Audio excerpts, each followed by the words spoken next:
Hi, I'm Gail. Hi, I'm Catherine. Dr. Sheila Collins observes that our story comes from the body. And Sheila, who refers to herself as the dancing social worker, transitioned from a faculty position in social work to write, speak, teach, and perform about art-based somatic practices, in particular, the art of movement. For the past 28 years, Sheila has been a teacher trainer in interplay, which offers a philosophy and practices to access creativity, to facilitate our own and others' health and well-being. She's the author of several books, and Sheila, we feel free to show those books that deal with helping people heal from grief, loss, illness, death, and also a book particularly written for caregivers. So we'll hear more about those books. And Sheila, we're so eager to hear about your work and its relevance to women as we age. So welcome as an advocate to women over aging. Well, thank you so much. I have been having a good time just even preparing for this. It's something about when you ask somebody about their life, it's our stories are part of our riches, I think.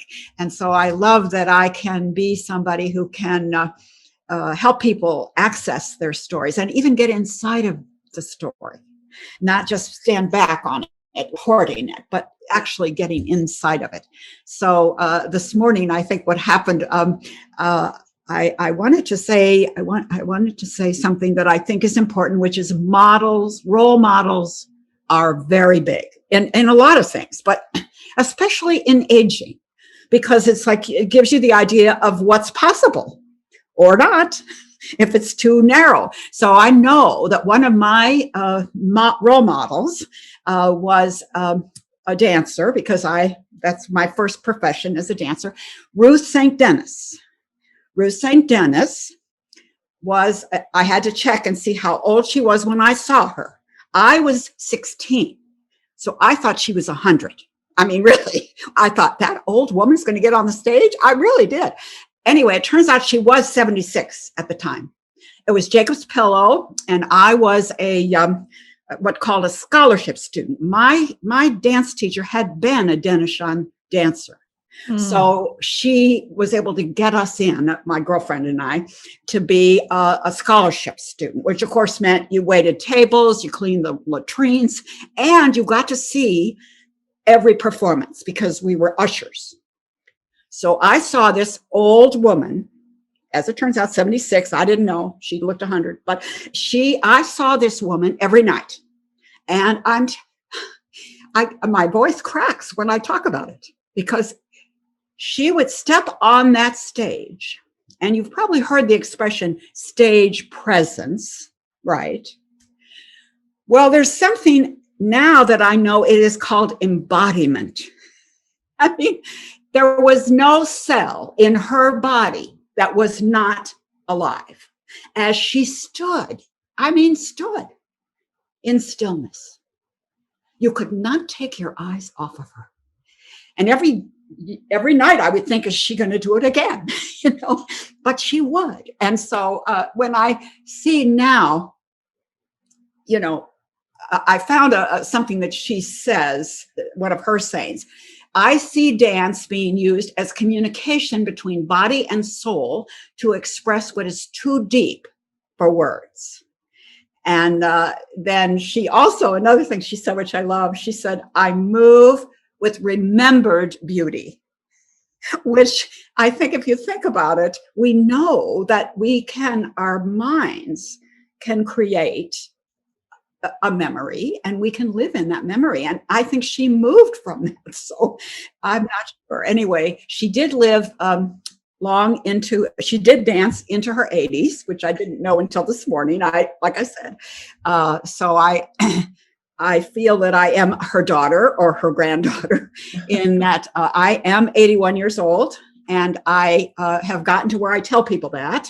I remember when I didn't, because I didn't want people to start putting limits on me. But now I'm at the stage, and actually a lot of younger people have suggested that I do this. I say I'm 81 and I am not complaining, I am bragging. Because I know that I am very fortunate to be here. Mm-hmm. Many of the people I went to school with are not. And so, I think we need to recognize that it is this gift that we're given if we're allowed to live a long life.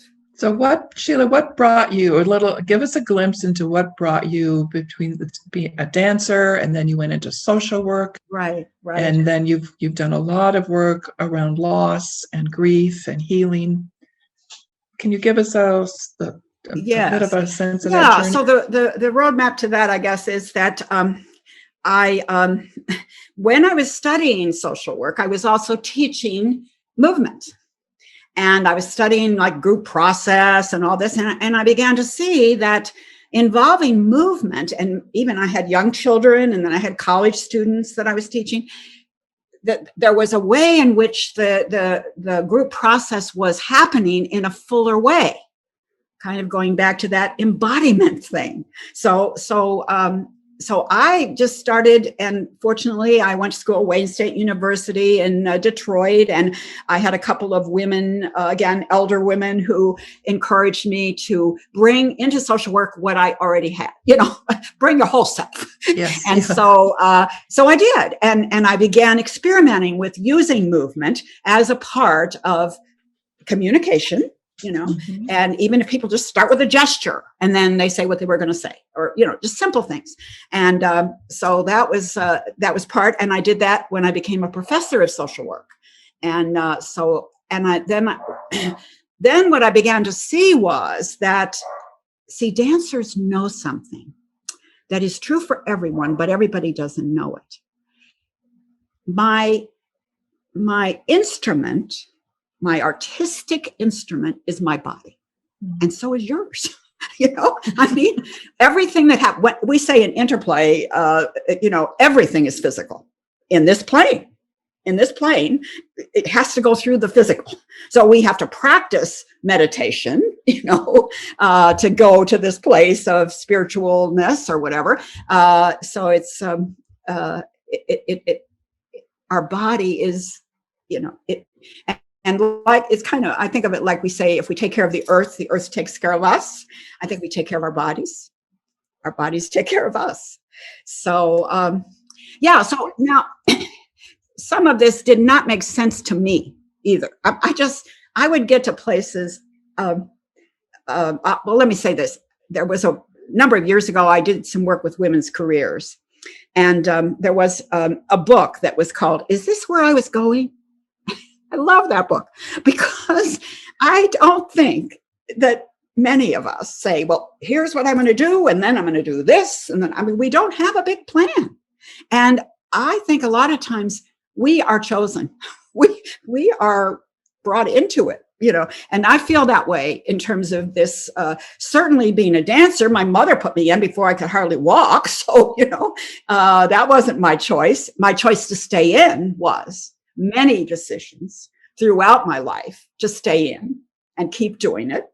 And I would get to places where I'm not sure what I should be doing now, but I think I'll just keep moving anyway. That doesn't hurt anything. And that is the road less traveled in terms of, for me, that I did. Can you tell, some people don't know what interplay is. Can you tell us about interplay?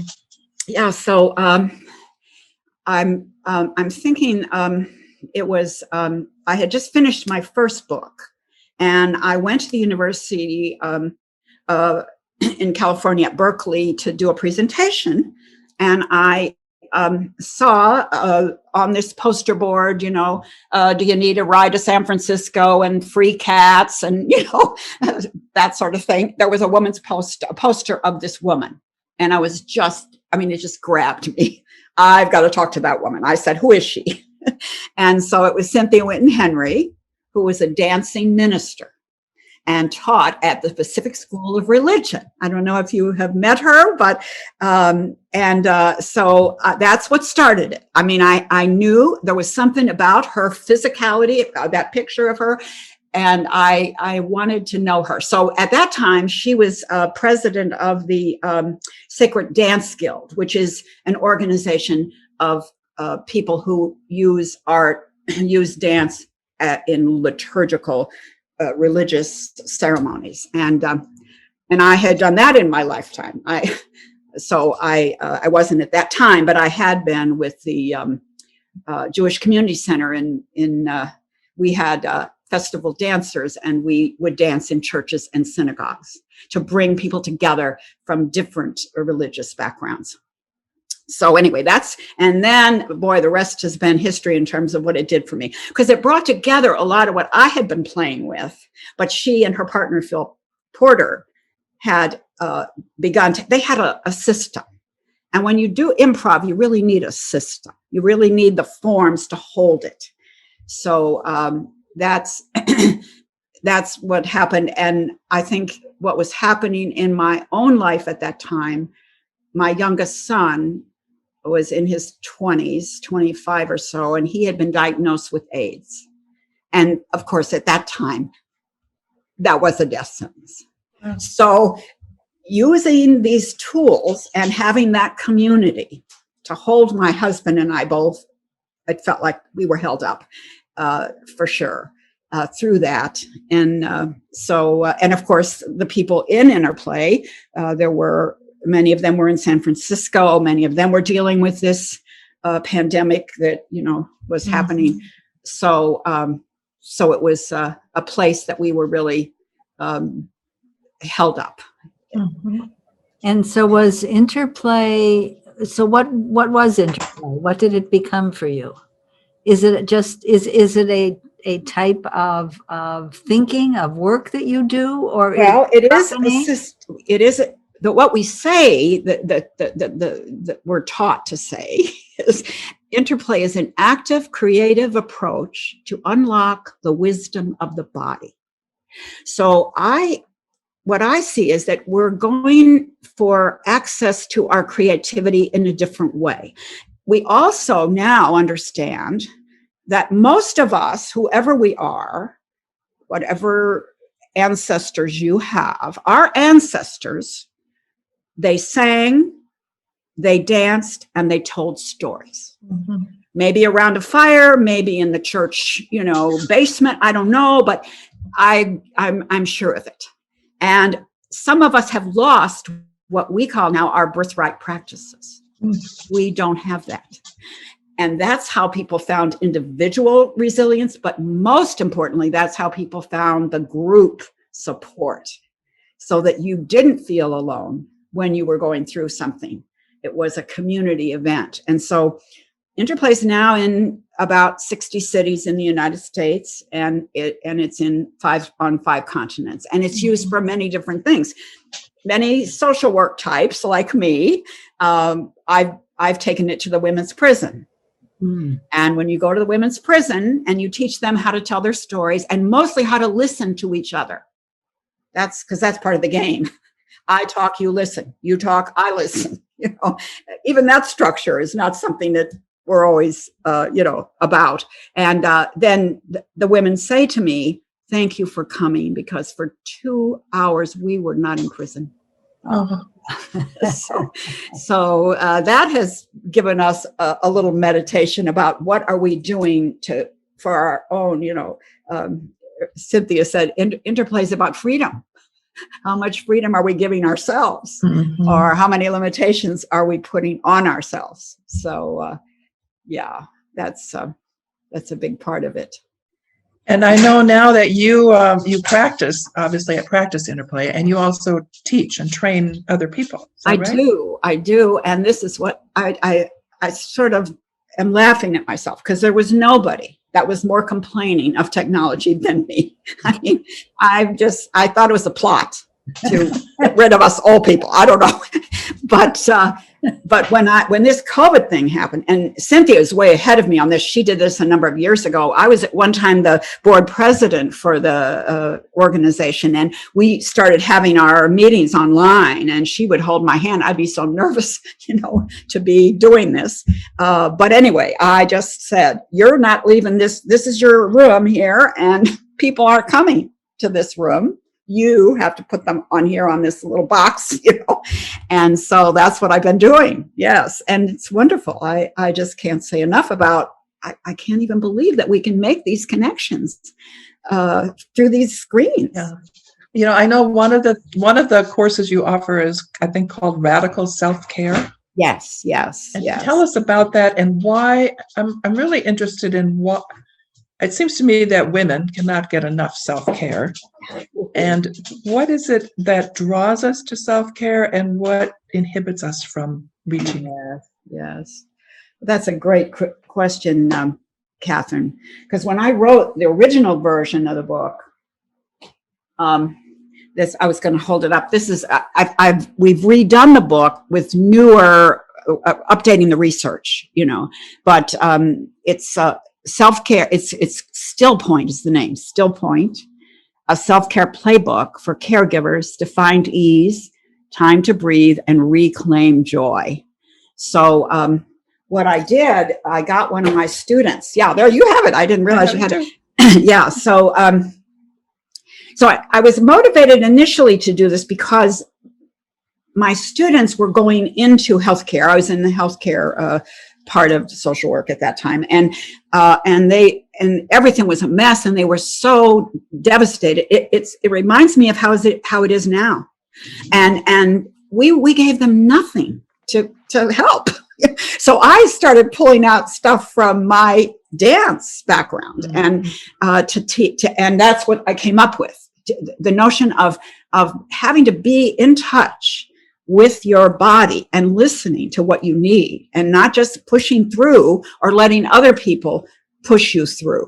Because again, if you don't take care of yourself, you're not there to take care of others. And at the time I initially did this, that was it was thought of as selfish. It was really thought of as selfish.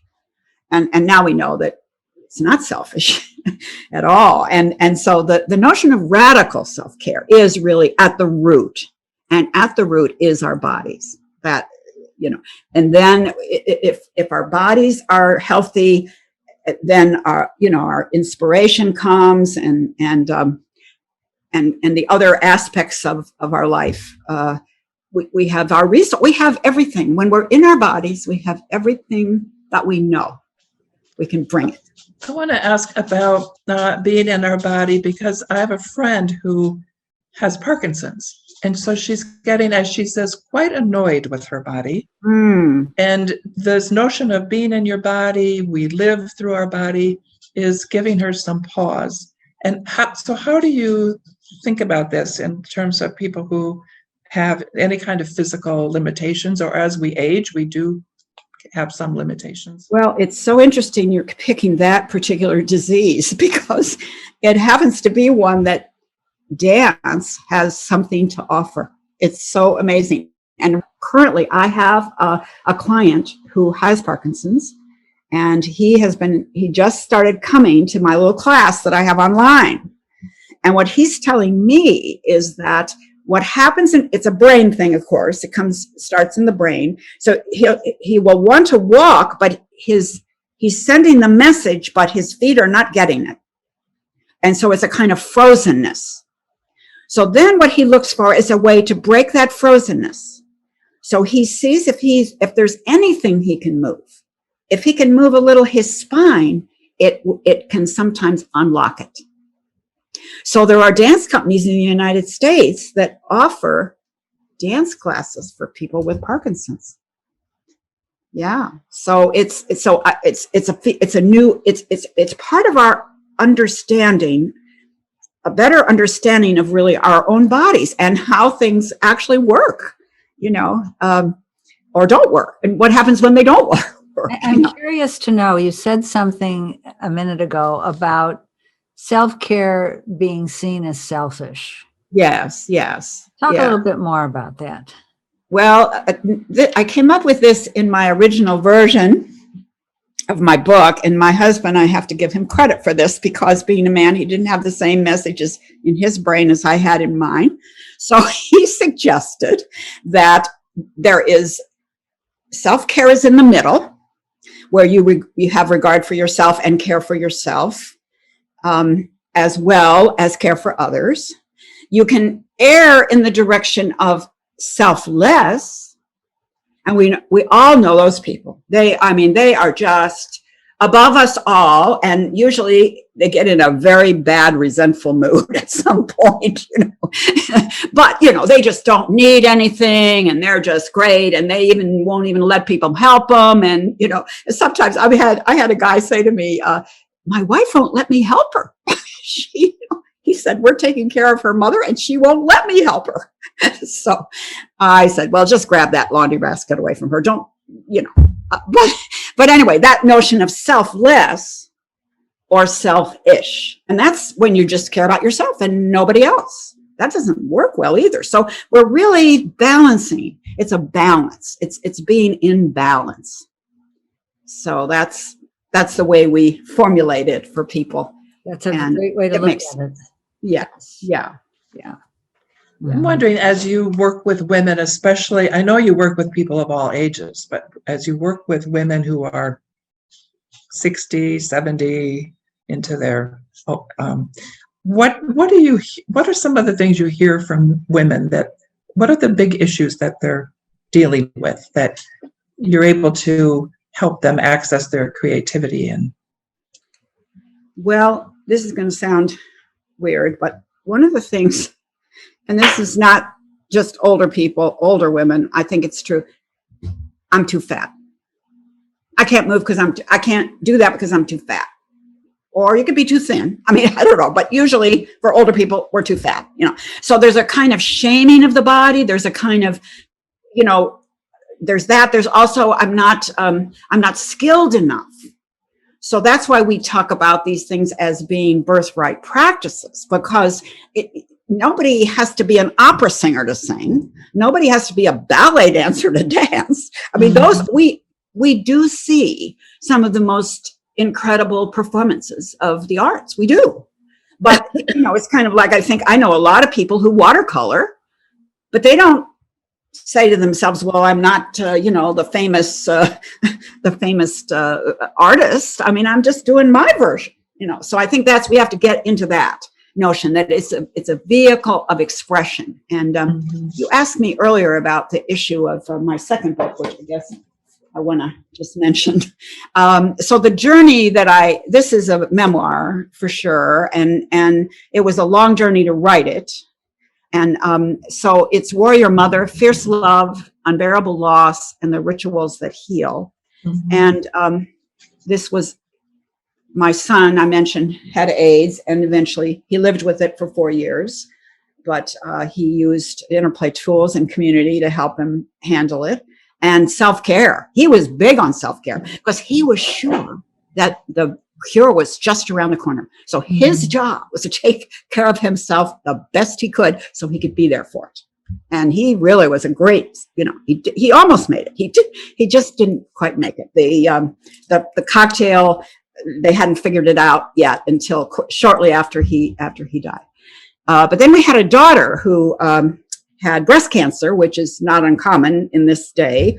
But she had a different kind than is usual. And she had to have a bone marrow transplant, and then eventually she died of her disease. So, so being offered that much loss caused me to really want to go into it because, what would happen is people would look like they were so sorry for me, and almost afraid of me, like, oh my God, and they didn't seem to know that, yes, it was very painful. But they didn't seem to know there were many gifts in that situation too. And things that I wouldn't give my life for, So I wanted to understand more about that because I didn't get that in social work school. About the gifts in grief. So, and again, falling back on my next book is going to be that I'm working on now, if I ever get clearer about it, is The Art of Grieving. Because I believe that if you're lucky to live a long life, you're going to have grief unless you're planning on not committing to anything or having any relatives, So we have to get good at it. And so what does it take to do that? and I think it has something to do with living as fully as you can. And for me, interplay and the tools of interplay were so helpful. Like we have, I'll give you just one example. We have a form that's called side-by-side stories. So my husband would be next to me and I'm here, and we're both going to tell you the story of dealing with my daughter. Now, you can't really hear the other person too well. You get little snippets of something that they say, and you can put that in your story. But mostly, you're on your own story. You're told to think of it like music. Give some pauses. So there's overlap. Get the idea? Okay, so we do this. And what happens is something is very transforming. This was 15 years ago, and I still have people who were present for that experience. And what it meant for them, because his way of grieving was so different from mine. Mm-hmm. And there was many things we could not really come to grips with, but we could each have our stories. And somehow, if you got both of those stories, you really got the picture. Are you telling them at the same time, or you go first? Yeah, you do. Yeah, pretty much at the same time. That's right. Yeah. So that's just one moment that stands out in my life, because we just and then the directions are you try to find a way to come together. And so if you hear somebody say something, you can say it with you find an end together. So you're in a container. I think that's the way to think of it. You're in a container and you are telling something that is in your heart and very, embodied in your life. And the other person is doing that too. In this case, we were both dealing with a very powerful experience. So, so I'm pretty lucky, pretty lucky. So the book that you're working on, The Art of Grieving, as you know, there's many, many books out there on grief and grieving. Yes. So what is it that you will be bringing that is unique, or that kind of makes that you have to offer? I'm not trying to put you on the spot. I'm just that's always the case. And in fact, I have to say, this has actually happened. I had a sort of outline. I had a sort of image of the book and had written, and somebody I know came out of the book just recently. And I thought, well, that was my book, but I guess it's not. I mean, at first I felt really awful, but then I realized that's not my book. That's her book. But there was amazing, the connections of things that she was doing, that she was picking up. So I think what may be a unique perspective, and maybe some of it really comes from being a dancer. I just wonder, because I danced at my son's funeral. Did you? And that was a gift for me and for everyone. Mm-hmm. And I know I would not have been able to do that if I didn't have this practice of using the arts. So the art of grieving is two ways. First of all, it is that there is an art to grieving, as there is an art to a good life. And so let's get good at it on the one hand. And the second part of it, though, is that really the arts connect us to our creativity and give us tools to be able to express what's in our hearts. And creativity is that is the commitment to something new, which is the hardest part when we've lost. So the commitment to something new, because I would think that, I put myself in this, that many women in our age group were told that creativity is one thing. It's you have to be able to produce some kind of art. And so I grew up thinking I'm not very creative. Mm-hmm. And I hear that from a lot of women. Yes. And yet when I look at aspects of my life, I've been very creative, but I wouldn't Mm-hmm. So you're saying it's being open to something new, to imagination, to this balance of soul and body, and Yes, exactly. keep going with that. Well, I mean, gardening can be your art.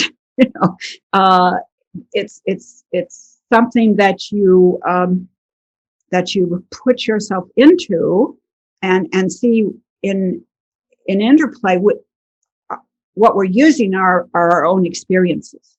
I mean, the stories are the stories, and the other part about that is that every time you tell the story, and if you sing part of the story, or anytime you do anything slightly different, it kind of changes the story, not in a not truthful way, but if I tell you the story again, I might bring in another element I didn't bring in the first time. So it's the story is, as writers say, you start working on the story, but then the story starts working on you. Where does it want to go? And so I think that's the other part that that changes us as we invest. So Yeah. Sheila, would you say that resilience is born out of creativity? Well, my husband would certainly say that, because he's written a book on resilience. So that word is certainly applicable. The ability to make it through tough things, and to be strengthened by them, by the challenge of it. That's what that is. And so yes, I think To see new beginnings, or new approaches, yes, new yes. ways of thinking about what happened and where you go from there. Well, and even for some elder people, where did you go? Because I know a woman who was a caregiver to her husband who had Alzheimer's. And when you look at her resume, what she did with that, yes, she took care of him. She did good, but she learned a lot about it.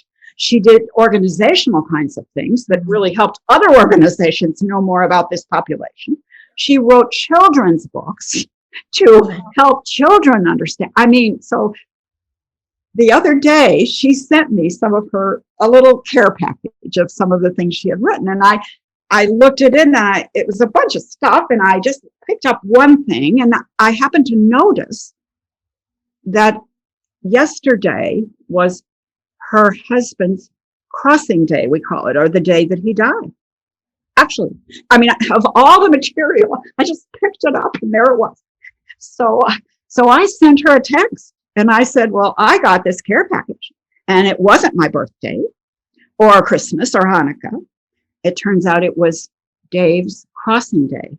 And I am celebrating his life with you, and I am celebrating what you have done with your life with him. So that's the example I could say, that it's not just going through it, but what you become, what we become as we go through, and then really trusting that wisdom can help other people. So when you talk about the story, our story comes from our body. Yes. Can you say a little bit more? And then, because I think that you've been obviously giving us examples of that, but just what does that mean? Our stories come from the body. Well, they tell me, I'm not a scientist, but that everything that has ever happened to me is in my body. And you know that if you've had an injury, because it can call on you, that your hitch in the get along kind of thing, which I had not too long ago. I said, what is this? It's a hitch in my get along. Where is this coming from? So we have that, and so we play with this in interplay. So like I could tell you something, or I can decide that I'm going to move first. I'm going to just move first. and then see what might emerge. And so I think what's kind of emerging is a sort of a feeling of, I don't know if the word's excitement or just joy, just a kind of joy that I feel. And I know it comes from dance for sure. The gift of movement in dance is joy. And it doesn't maybe change what's happening out there or over there. We're still in a mess or whatever, but that doesn't mean I have to be in a mess, all the time. So so that it becomes anyway a way of accessing information. And sometimes, and you know this, you have known things you didn't know how you knew them, and that's part of our sensory motor, that we sense things, we get information, but it doesn't come through here. It doesn't come through here. So we don't have a label for it, maybe, or something. So I really feel that many of us women we're very intellectual. We can, do it with the best of them in terms of the categories and all of that. But we have another way also, which is more of a receptive. What's trying to happen? How can I be a part of what's trying to happen? That I sense, that I can sense. My daughter, when she was in her 20s, she said, the trouble with my mother is she's ahead of her time. And her example was that I had her by natural childbirth. And nobody did that in those days. Her friends would say, I can't believe your mother did that. So that was her example. And I guess it is an example. But I think it's often the case that we do go out in, what do I want to say? We pay attention to what's trying to happen, and we're very connected to other people. So we have wisdom. That's what we say. We have wisdom, and that we need to pay attention to, even if other people are not so convinced that they should pay attention. I just think this is such an important conversation for all of us, all women, to hear, because we do have a lot of wisdom. We accumulate so much experience. So how do we access our own stories in ways that are meaningful to us and then to other people? And I think at a certain age, we kind of start to shut our bodies down, or I can't remember how you phrased it, but we try to push through rather than yes. Who am I in my body, and what is my body? What is it telling me? And not just about my physical self, but about my emotions, my feelings. Yeah. Absolutely.